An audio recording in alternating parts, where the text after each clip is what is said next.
Hey, it's Matt from Aging Strong Personal Training. This is a Saturday stretches video. So recently I had a client ask me about stretches to do before and after his walking.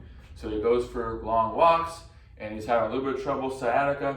So he's wondering what he could do to help limit the symptoms of that sciatica, what he could do before and after his walking. So whether you have sciatica or hip issues, lower back issues, plantar fasciitis, shin splints, those type of things, these stretches will definitely benefit you before and after your walk. So in general, before we go for our walks, we want to do moving or dynamic stretches along with release techniques, which I'll show here in a moment.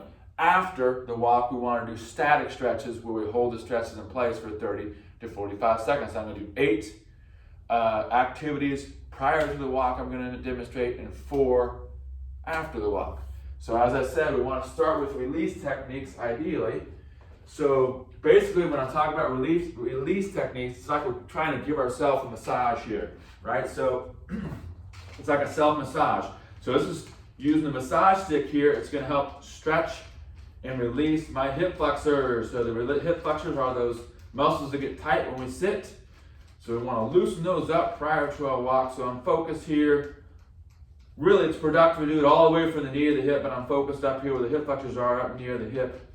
And I'll do, a minute or 2 on each side. So obviously I'll do the other leg as well. Another area to release is our calves.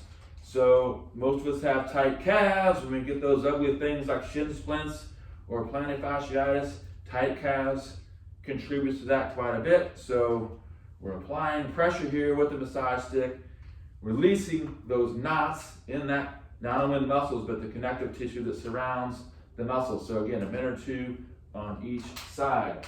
So next area I'm going to release, and this is definitely going to hit it home for those with sciatica.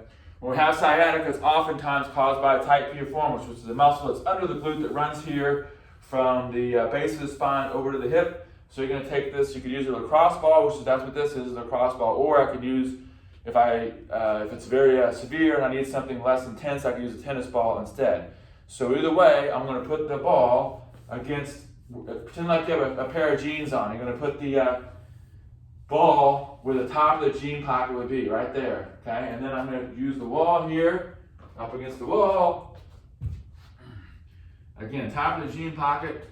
And there's 1 or 2 ways I can do it. One, I can gently rock back and forth in a massage effect, or I can find a knot or a tender area in the tissue there and I'll hold it, just hold it static in place for 30 to 45 seconds and move on to another place. Either way is productive here. So I'm gonna, do both sides, of course, 1 to 3 minutes on each side. If I have one side that's worse than the other, I can double up on that tight side. Is definitely a good idea. So those are your release techniques. After we've done those, we can move on and do some moving or dynamic stretches. So when we walk, the upper body's involved as well. We're swinging our arms, so it's not a bad idea to get the arms involved here with one of our stretches. That's what we're doing here. But the main thing we're doing here is we're stretching our hip flexors. So as I step back, I'm squeezing my glutes. So left glute tight, right glute tight. That's helping to loosen up my hips, free up my hips, the hip flexors in particular. So I would do, 10 to 20 of those. And then next one is a front back hip swing. So I'll have an anchor here. Straighten the knee, bend the knee, straighten the knee, bend the knee. Now, if you have sciatica, you be really careful with this one because this straight knee position might kind of set off your symptoms a little bit. So, limit this one or omit it altogether if you feel like this is not productive and not, if it's causing discomfort, you might want to omit that one. So both sides, 6 to 8 reps. Next one is a side to side or lateral hip swing. Okay, side to side, 6 to 8 on each leg. Now we have some hip rotator stretches. Opening up those hips, really important. So I'll go up, out, back, and down. Up, out, back, and down. This is called opening the gate. Up, out, back, and down. Up to noon, out to 9 o'clock, down, up to noon, out to 3 o'clock, and down. 6 on each leg. Now we're going the opposite direction, closing the gate.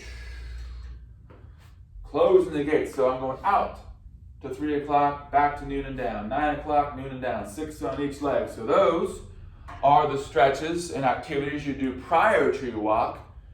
Okay, and there's 8 of those.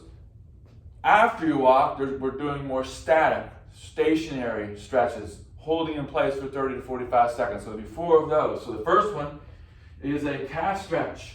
So I'm going to use a wall here. My left toes are pointing straight ahead. A common mistake here is for people to turn their foot out like this. We don't want that. We want the toes pointing straight ahead. The knee is straight. My left heel is pressed against the floor. And I'm just generating a nice lengthening effect or stretch in the left calf, 30 to 45 seconds, both legs. If you have a tight side, you may want to double up on the tight side. Next one is a hip flexor stretch. Again, static stretch, holding for 30 to 45 seconds. So I bring my hip bone up toward the rib cage. I squeeze my glute, and I start to get a stretch right through there. If I want to increase the stretch, I gently glide my hips forward until I get the desired effect there. So think of a scale of 1 to 10 on these static stretches. 1 being nothing, 10 being extreme. You're looking for like a 6 on a scale of 1 to 10. Stretching should feel slightly uncomfortable. It's certainly not painful. So we do both sides there. Now we're back to stretching the calves. There's 2 major calf muscles. You stretch one with a straight knee, the other one you stretch with a bent knee. So I'm setting up the same way I did before, but now watch my right knee, watch carefully as I bend it. So now I'm getting a deeper stretch in the calf complex, more toward the Achilles tendon. So without forcing it, I'm bending my right knee, holding for 30 to 45 seconds on each side. Then the last one is a seated pigeon stretch. Seated pigeon stretch. Oftentimes we'll have one side is tighter than the other on this. If that's the case, you just double up on the tight side. So I'll cross my ankle just above the knee here. Sometimes people will get a 6 right away here, and this is all they need to do. If you're not feeling a stretch, you'd have to increase it. The way you increase it is by pushing down on this knee and pulling up on this heel. Okay, and by doing that, now I'm getting a stretch like on the outside of my left hip, lateral left hip, outside the glute, that area. Hold for 30 to 45 seconds. And again, if you have a tight side, you would double up on that. There you have it. Stretches before and after your walks. Thank you so much for watching, and check out our website. Visit our website, agingstrongpt.com.